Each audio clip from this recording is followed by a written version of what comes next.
श्रद्धा एक ऐसा नाम जो अभी देश के युवाओं से लेकर हर एक मीडिया जो मीडिया देखते हैं, चाहे सोशल मीडिया हो या फिर नेशनल मीडिया हो, एक ऐसा नाम जो है लगातार मीडिया बना हुआ है। और इसको लेकर कई तरह के खुलासे हो रहे हैं। कुछ दिन पहले उसके आशिक यानी कि आफ्ताब हमीम पुणे का नार्को टैक्स हुआ। नार्को टैक्स इसलिए क्योंकि वो पुलिस के जब बयान दे रहा था तो कई बार अपने बयान से पलटा भी है, जिसको लेकर पुलिस को लगातार शक हो रहा था। और पुलिस को लग रहा है कि उसके जो जितने भी सवाल है पुलिस के, जितने भी पुलिस ने दिल्ली पुलिस ने सवाल तैयार किए हैं, उसको लेकर वो बार बार अपने बयान से पलट रहा था। कभी कुछ तो कभी कुछ कभी कुछ, मतलब हर बार नया बयान, और हर उस बयान के बाद पलट जाना, मतलब बयान को झूठा बताना कहना कि नहीं जो हम पहले बोले थे वो सही नहीं है, उसके फिर बाद में जो बोल रहे हैं वो सही है। तो इसको लेकर दिल्ली पुलिस एक जो टेस्ट होता है वो टेस्ट करवाने के लिए गई, जिसको नार्को टेस्ट किया जाता है। और आम बोलचाल की भाषा में बोलते उस टेस्ट मतलब होता है कि जो इंसान सच बोला झूठ, इसको जांच की जाती है उस टेस्ट की मदद से।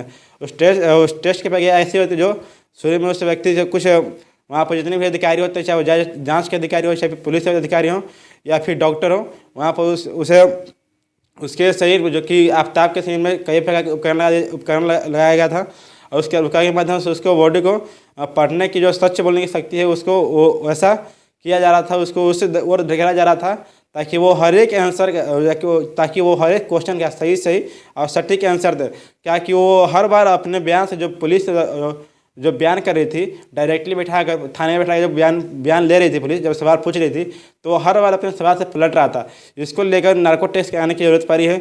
उसके नार्को टैक्स भी हुआ है। अभी तो दिल्ली पुलिस ने सिर्फ खुलासा नहीं किया कि क्या क्या उस टैक्स में पूछा गया है, पर जहाँ तक देखते हैं मीडिया की बात की, तो यहाँ तक बात सामने आई है कि निकल के बात सामने आ रही है कि उसे मुख्य कुछ क्वेश्चन पूछे गए थे, जो आपको बताते हैं कि श्रद्धा कौन थी, श्रद्धा की मुलाकात। क्वेश्चन नंबर 2 कि श्रद्धा की मुलाकात कब और कहाँ हुई। क्वेश्चन नंबर 3 श्रद्धा को कैसे आपने मारा। और क्वेश्चन नंबर 4 कि दिल्ली में आप कहाँ कहाँ श्रद्धा को लेकर रहे थे। और क्वेश्चन नंबर 5 श्रद्धा को आप किस तरह से की बिहेवियर करते हैं। और कई से तमाम क्वेश्चन है जो कि 50-60 के लमसम क्वेश्चन की बात सामने आ रही है, जो कि दिल्ली पुलिस ने अपने क्वेश्चन को 50-60 की संख्या में क्वेश्चन तैयार की दिल्ली पुलिस ने। और फिर उसके बाद नार्को टैक्स जब हुआ उसके दौरान ये सब सवाल पूछे गए थे। इस सवाल में कई प्रमुख सवाल ऐसे हुए जिसमें पूछा गया कि आपने कितनी बार श्रद्धा को पीटा है, और आपको कैसे मतलब कि श्रद्धा की जो बॉडी है उसके अपने आरी से काटा। और कई तरह के सवाल जो दिल्ली पुलिस ने या फिर जांच अधिकारी उसने किया, पर आफ्ताब के ये सब संभावित सवाल पूछा गया है। इसकी क्या रिजल्ट है, क्या आंसर आफ्ताब ने दिया है, इसको लेकर दिल्ली पुलिस ने अभी तक कोई खुलासा नहीं किया है। क्या सही बात है या फिर क्वेश्चन जो संभावित क्वेश्चन से संभावित ही हैं।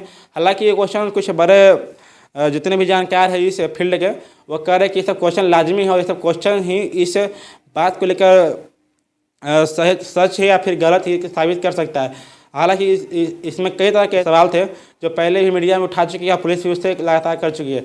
जैसा कि आपने आर्य कहाँ से कही था, आपने कितने एक दिन में कितने पार्ट जो शरीर का पार्ट है तो कितने टुकड़े में काटा, और कब कहाँ फेंका, और क्या आपको लाश को काटते समय कोई दया नहीं आई थी। क्योंकि दया इसलिए क्योंकि वो उसकी प्रेमिका थी। इसको लेकर पुलिस ने कई सवाल किए हैं। और जब आप बॉडी फेंक रहे थे तो उस समय आपको डर नहीं लग रहा था, जिसमें आप बॉडी को जो पार्ट होते हैं जैसे टुकड़ा किया था 38 टुकड़ा, उसको लेकर जब बैग में घूमते थे, क्या आपको नहीं लगता है कोई हमें देख लेगा या फिर कोई और किसी का डर। आप हत्या कर दीजिए, उसके बाद आप टुकड़े करके उसको बॉडी को यहाँ कभी वहाँ कहीं पर फेंकते थे। ये सब तमाम सवाल हैं जो कि दिल्ली पुलिस ने आफ्ताब से नार्को टैक्स में पूछा है। हालांकि जितनी भी खबरें निकल के आ रही है, तेज की खबरें, रोज़ नई खबर और रोज़ नए खुलासे इसको लेकर सामने आ रही है।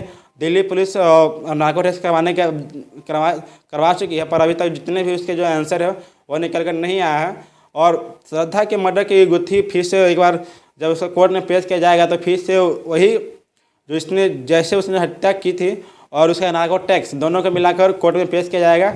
और तब यह साबित होगा कि वो क्या इस तरीके से सही से उसने हत्या की थी, हत्या करने के बाद टुकड़े को काटा था या नहीं। सब तमाम बातें थी जो हमने आपको बताई है। जैसे कोई नई खबर आती है इस मर्डर को लेकर, श्रद्धा के मर्डर को लेकर, क्या टैक्स आए, क्या हो गया क्या नहीं, तो आपको हम बताएंगे। लगातार वीडियो में बनाने के लिए धन्यवाद। मैं हूँ Saurabh, the active voice of India. Video को ज़्यादा से ज़्यादा शेयर करें ताकि जगह देखते कि लोग पहुँच सके। धन्यवाद।